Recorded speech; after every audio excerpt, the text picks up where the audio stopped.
Friends, आप लोग इस ब्लाउज का फिटिंग्स को ध्यान से देखिए। आज मैं आप लोगों को डायरेक्ट फैब्रिक में ब्लाउज सिलाई करना सही तरीका बताऊंगी। तो फ्रेंड्स, यहाँ पर आप लोग खुद ही देख सकती है इस ब्लाउज में कैसे फिटिंग्स आया है। यहाँ पर आप लोग देख सकती है इसका कातरी का शेप कितना अच्छा से फिटिंग्स आया है। तो फ्रेंड्स, आप लोग भी मेरी जैसा परफेक्ट फिटिंग्स कातरी का ब्लाउज डायरेक्ट फैब्रिक में सिलाई करना चाहते थे, आप लोग इस वीडियो को जरूर देखिए। तो सबसे पहले देखिए, दोनों कातरी का शेप को बराबर कर कर लेना है। तो मैंने यहाँ पर देखिए दोनों कातरी का पार्ट को कुछ इस तरीके से बराबर कर कर ले लिया है।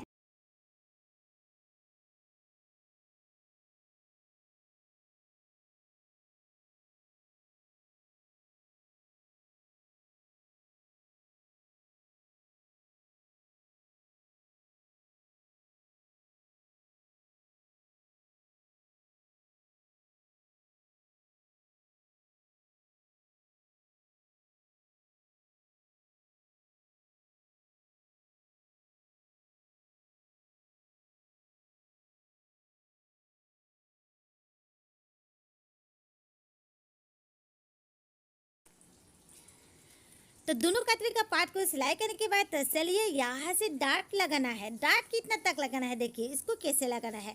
लगाने से पहले देखिए एक बार हमेशा ध्यान में रखना है। ये देखिए इसको ऊपर के साइड की तरफ से रखना है। तो चलिए अभी यहाँ से बराबर कर लेना है। बराबर मतलब यहाँ से देखिए जो दोनों कतरे का पार्ट को अटैच किया है वहाँ से इस तरीके से बराबर कर लेने के बाद यहाँ से डार्ट का मेजरमेंट लेना है। डार्ट के मेजरमेंट के शेप कितना तक रखना है यह आप अपने हिसाब से ले सकते हो। जैसे कि ये 36 साइज है, तो इसको मैं देखिए 1 इंच से 2 फुट ज़्यादा कर लिया है। तो आप अपने हिसाब से शेप लगाना है, इस तरीके से त्रिशा लगाना है और ऊपर की साइड की तरफ से 2 फुट नहीं तो 3 फुट छोड़ देना है। तो यहाँ पर देखिए त्रिशा कर सिलाई करूँगी।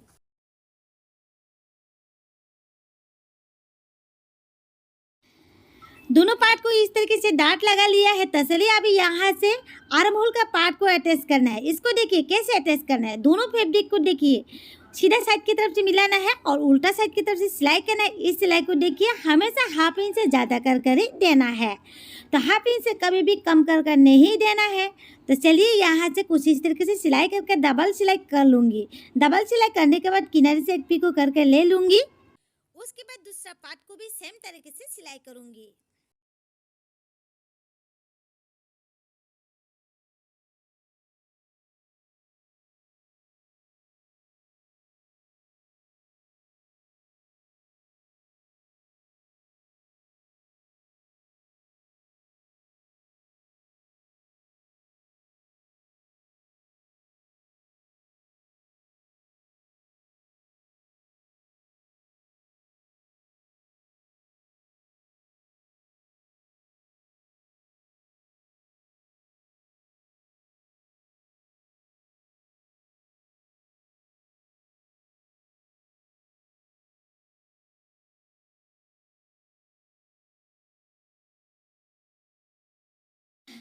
तो चलिए अभी युग पट्टी सिलाई करूंगी। मैंने यहाँ पर देखिए एक साइड की तरफ से मेजरमेंट ले लिया है। तो चलिए कितना तक लिया है मैं आप लोगों को बताऊंगी।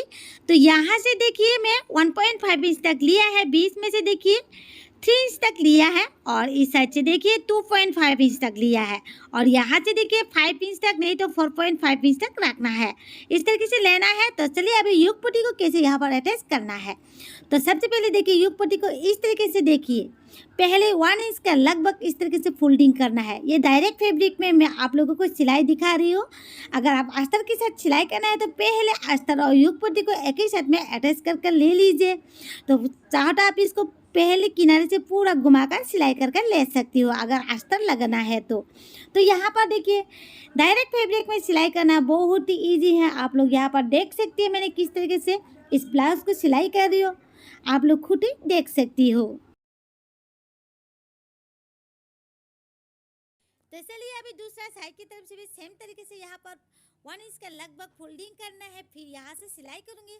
तो इस सिलाई को आप बहुत ध्यान में सिलाई करना है क्योंकि यहाँ पर देखिए इस सिलाई में ज़्यादा किनारे भी नहीं होना चाहिए, ज़्यादा साइड में भी होना नहीं चाहिए, बिल्कुल बराबर होना चाहिए। तो यहाँ पर देखिए 2 सूट का लगभग नहीं तो 3 सूट का लगभग और इस तरीके से एक सिलाई कर देना है। ये सिर्फ दोनों युग पट्टी में जो भी एक्स्ट्रा फैब्रिक मिलता है इसको काट कर लेना है। तो यहाँ पर आप लोग देख सकते हैं सिलाई कर ले लिया है। तो चलिए अभी हुक पट्टी सिलाई करना है जैसे कि आई पट्टी। तो ये देखिए, ये जिस साइड में हुक का घर बनाना है उसी साइड की तरफ से है। इसको देखिए, हुक पट्टी को सीधा साइड की तरफ से लिया है, फिर उसका ऊपर में ब्लाउज का फैब्रिक को उल्टा साइड की तरफ से रखकर जिस साइड में हुक का घर सिलाई करना है उसी साइड की तरफ से इस तरीके से सिलाई करना है। आप लोग ध्यान से देखिए किस तरीके से मैंने यहाँ पर सिलाई कर रही है।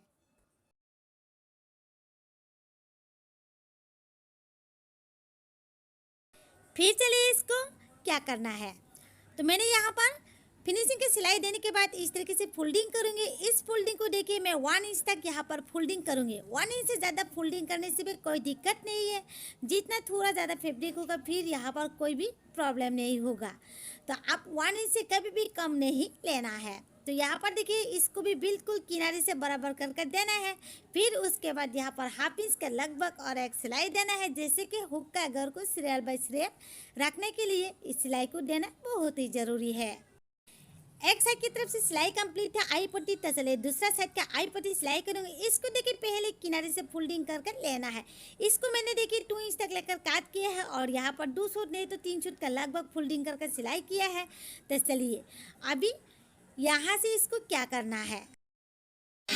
फिर चलिए यहाँ पर देखिए इसको सीधा साइड की तरफ से रखना है और बीच में जाकर छोटा सा प्लेट डाल देना है, क्योंकि ये उल्टा साइड की तरफ से जब भी पलटेगा तब आई पट्टी में खिंचाव ना हो, इसीलिए। फिर यहाँ से भी फिनिशिंग के लिए सिलाई दूंगी, ये भी आई पट्टी के साइड की तरफ से ही देना है। उसके बाद इसको देखिए उल्टा साइड की तरफ से इस तरीके से फोल्डिंग करना है, देखिए इस तरीके से। फिर यहाँ से कच्चा सिलाई देना है। हुक सिलाई करने के बाद इस सिलाई को खुलकर लेना है। देखिए कतरी का ब्लाउज सिलाई करना बहुत ही इजी है, आप लोग खुद ही देख सकती है। छोटी छोटी स्टेप को ध्यान में रखकर सिलाई करने से आपका ब्लाउज मेरे जैसा बिल्कुल फिटिंग्स आएगा। तो यहाँ पर आप लोग देख सकते हैं मैंने बराबर करके देख लिया है, हर जगह से ये बराबर है। तो इसलिए बैक साइड की तरफ से दांत सिलाई करना है। ये मैं कटिंग के टाइम में इसको निशाना देकर रखा है, आपको बता रही हूँ कितना तक लेना है। 2 फोल्डिंग में हाफ इंच लेना है और उठाकर सिलाई करने में आप कितना तक उठाना है, 5 इंच 4.5 इंच। मैं यहाँ पर 5.5 इंच तक उठाकर सिलाई किया है। तो यहाँ पर आप लोग खुद ही देख लीजिए मैंने यहाँ पर किस तरीके से दांत को सिलाई किया है बैक पार्ट का। तो चलिए अभी बैक पार्ट और फ्रंट पार्ट को पहले अटैच करके ले लूँगी, उसके बाद नेक पट्टी सिलाई करूँगी। तो यहाँ से देखिए हाफ इंच से थोड़ा ज़्यादा लेकर मैंने यहाँ पर सिलाई कर लिया है। ये देखिए दोनों यहाँ पर पार्ट को बराबर करके लिया है।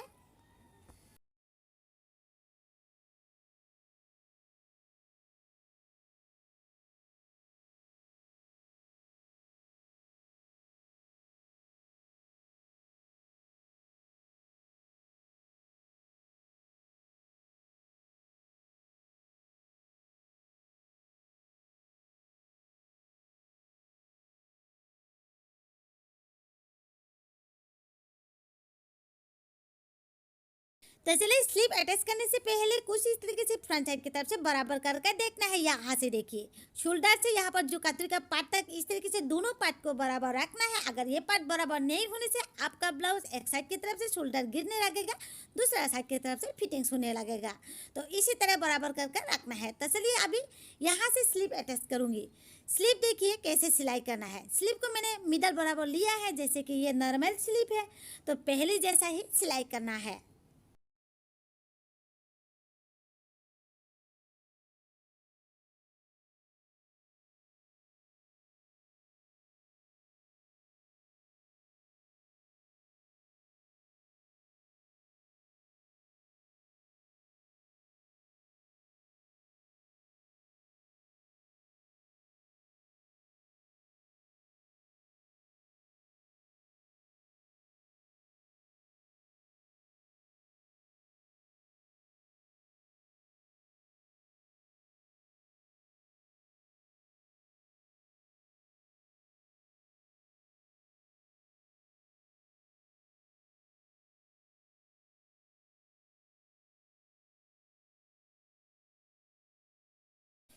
फिर सीधे यहाँ पर स्लीव को भी डबल सिलाई देने के बाद यहाँ पर देखिए किनारे से एक पीको लगा लेना है।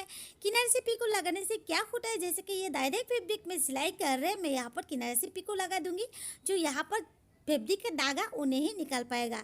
अगर फैब्रिक और अस्तर लगाकर सिलाई करने से भी यहाँ पर कुछ इस तरीके से पिको लगाना है। अगर आपके पास पिको नहीं हो तो कोई बात नहीं है, आप लोग उसमें थोड़ा सा ज़्यादा करके सिलाई लीजिए और उसके बाद थोड़ा सा फोल्डिंग करके सिलाई कर लीजिए। आर्महोल के साइड की तरफ से मैंने कुछ इस तरीके से फोल्डिंग करके ले लिया है। आप लोग देख सकते हैं मैंने किस तरीके से लिया है। अगर आप लोग इससे ज़्यादा लेना है तो इससे ज़्यादा लेकर भी फोल्डिंग कर सकती हो। तो यहाँ से मैंने कच्ची सिलाई लगाऊंगी, हाथ से तुरपाई करने के बाद इस सिलाई को खोल दूंगी।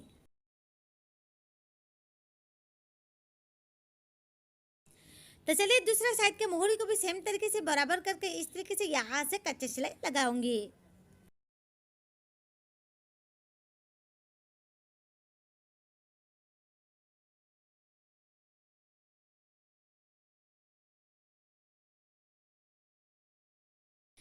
तो चलिए यहाँ से कमरपट्टी को फोल्डिंग करके सिलाई करके ले लूँगी। कमरपट्टी को पहले फोल्डिंग करके सिलाई करने से सही तरीका होता है। अगर ब्लाउज में अटैच करने के बाद इसको फोल्डिंग करके सिलाई करना थोड़ा दिक्कत होता है, तो इसलिए पहले इस तरीके से फोल्डिंग करके सिलाई करके लेना है।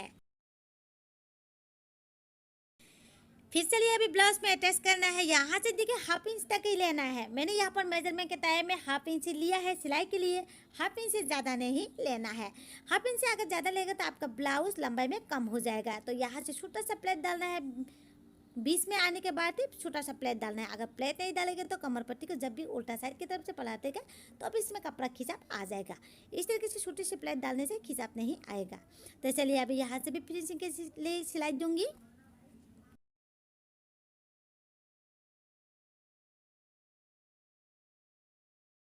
कमर पट्टी सिलाई करने के बाद नेक पट्टी सिलाई करूंगी। यहाँ से देखिए मैंने नेक पट्टी को सीधा काट किया है। तो यहाँ से हर राउंड कोना में 2 छोटा छोटा प्लेट डालूंगी। यहाँ से कुछ इस तरीके से छोटा छोटा ही डालना है, ज़्यादा बड़ा नहीं डालना है। तो ये देखिए 2 इंच का लगभग मैंने यहाँ पर दूरियाँ रखकर यहाँ पर प्लेट डालकर सिलाई किया है। हर जगह से इस तरीके से घुमाकर सिलाई कर लूँगी। अगर इसको उड़ेब काट करने से आप यहाँ पर प्लेट डालकर सिलाई करने का जरूरत नहीं है। अगर सीधा पट्टी काट करने से इस तरीके से छोटा छोटा हर राउंड कोना में 2 प्लेट डाल देना है। इस तरीके से 2 प्लेट नहीं डालने से क्या होगा, नेक पट्टी को जब भी हम उल्टा साइड की तरफ से पलट लेगा तो उस टाइम पे नेक पट्टी में बहुत ही कपड़ा खिंचाव होने लगेगा। तो इसीलिए इस छोटा छोटा प्लेट डालकर सिलाई करना है। उसके बाद चलिए इस बात को भी हमेशा ध्यान में रखना है, नेक पट्टी सिलाई करने के बाद इस तरीके से छोटा छोटा काट देना बहुत ही ज़रूरी है। अगर इस तरीके से काट नहीं देने से आपका ब्लाउज का नेक कभी भी फिनिशिंग नहीं आएगा। ब्लाउज का हो, कमीज का हो, फ्रॉक का हो, किसी का चीज़ का हो, इसी तरीके से छोटा छोटा काट देना है। काट इतना तक ही देना है, सिलाई का बराबर तक देना है। फिर चलिए यहाँ से फिनिशिंग के लिए सिलाई दूंगी। यह भी नेक पट्टी का साइड की तरफ से ही फिनिशिंग की सिलाई लगाना है। कभी भी मेन फैब्रिक के साइड की तरफ से फिनिशिंग का सिलाई नहीं देना है। आपका ब्लाउज को फिनिशिंग का सिलाई नहीं देने से आपका ब्लाउज फिनिशिंग भी अच्छा नहीं दिखाई देगा। तो इसीलिए हमेशा फिनिशिंग की सिलाई को भूलना नहीं है, याद कर कर देना है। तो और एक बात हमेशा ध्यान में रखना है, नेक पट्टी के साइड की तरफ से ज़्यादा फैब्रिक नहीं रखना है। जो भी एक्स्ट्रा फैब्रिक है इसको काट कर देना है। इतना तक ही रखना है जो हम 1/2 इंच तक फोल्डिंग करके सिलाई करके उसी के हिसाब से ही रखना है। अगर ज़्यादा रखेगा तो नेक थोड़ा फुला फुला रहेगा, तो इसलिए कम रखना है। तो चलिए अभी यहाँ से देखिए क्या करना है। तो मैंने यहाँ पर स्लिप भी अटैच करके ले लिया है। तो देखिए स्लिप का साइड की तरफ से मैंने कुछ इस तरीके से सिलाई लगाऊंगी। ये बिल्कुल किनारे से लगा रही हूँ, इसके लिए मैंने कोई मेजरमेंट भी नहीं लिया है। तो इस तरीके से सिलाई करने से क्या होता है, हम ब्लाउज को कभी भी बड़ा करने में कोई दिक्कत नहीं होता है।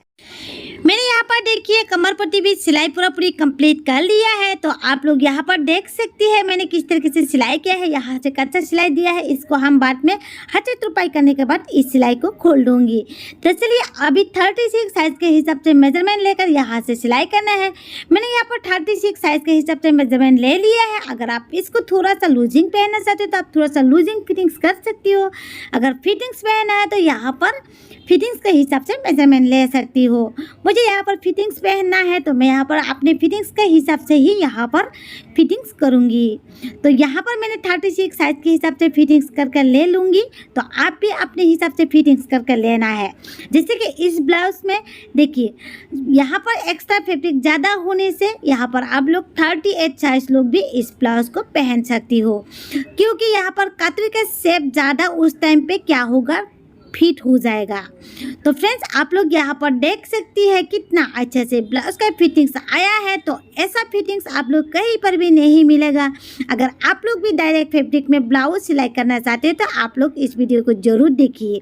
तो डायरेक्ट फैब्रिक में ब्लाउज बहुत ही अच्छा फिटिंग्स आता है, जो हम लोग अस्तर लगाकर सिलाई करते हैं उससे भी अच्छा फिटिंग्स आता है। तो आप लोग खुद ही देख सकती है कितना अच्छे से ब्लाउज का फिटिंग्स आया है।